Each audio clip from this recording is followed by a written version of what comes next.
Okay, so what you're about to see is me repairing a TIAC AV AGV 1200.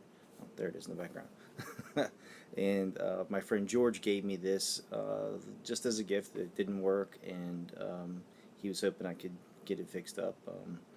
I was telling him that I've been without a stereo for quite some time now, and he had one that he was just looking to get rid of. Um, and so he brought it in, and uh, what what follows is me actually repairing it. Now, I don't have the camera over top of me as I do the actual repairs, but they're not that interesting, to be honest with you.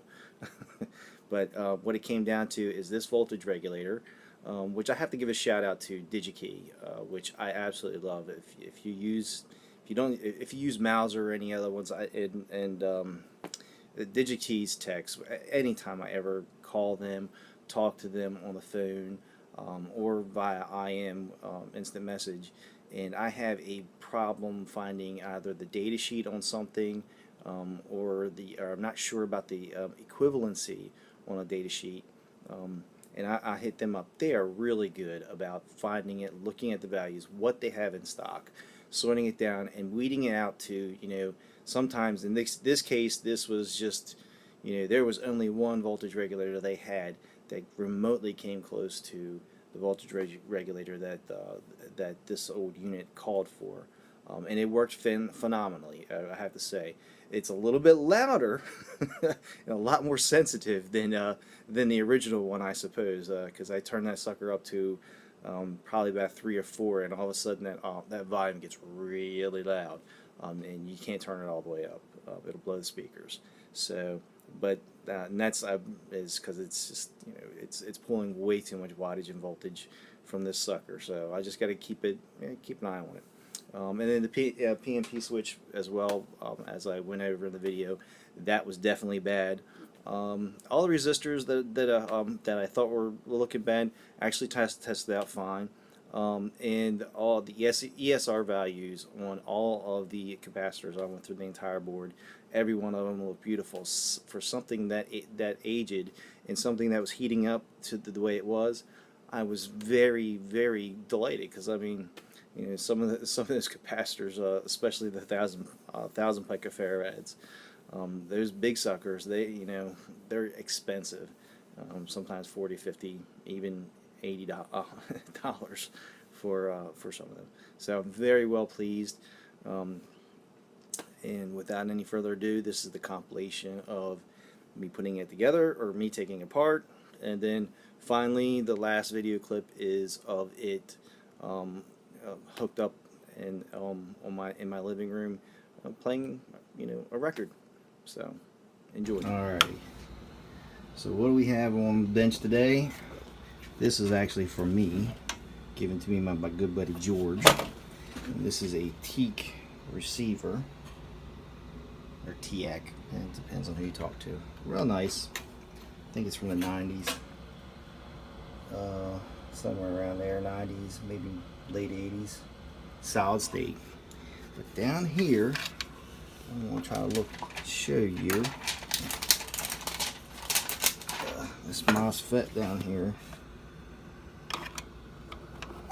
is burnt to a crisp, I tell you.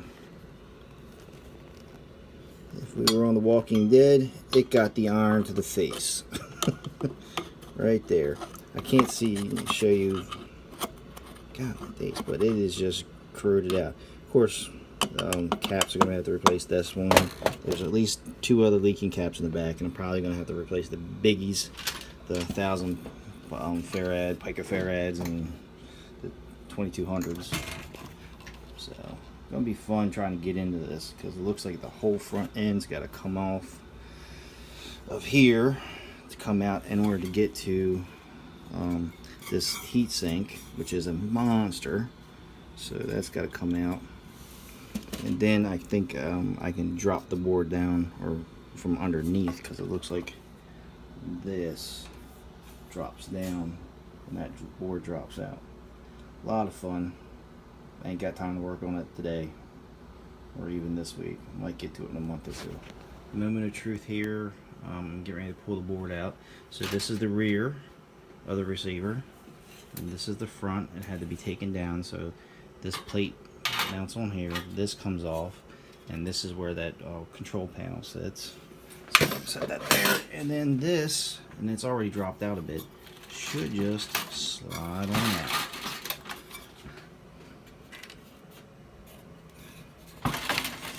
And there she goes. Now we can get a good look at what the heck is going on. More to do. Now, this is what I was talking about earlier. This was all burnt up. And you can look at that, just, I mean, all over there.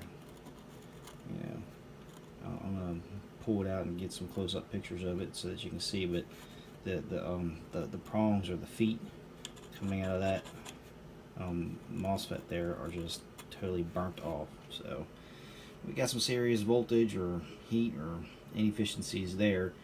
That's a sign that something else is happening back here somewhere, and I think that's what some of these bad caps are. So we'll get it checked out.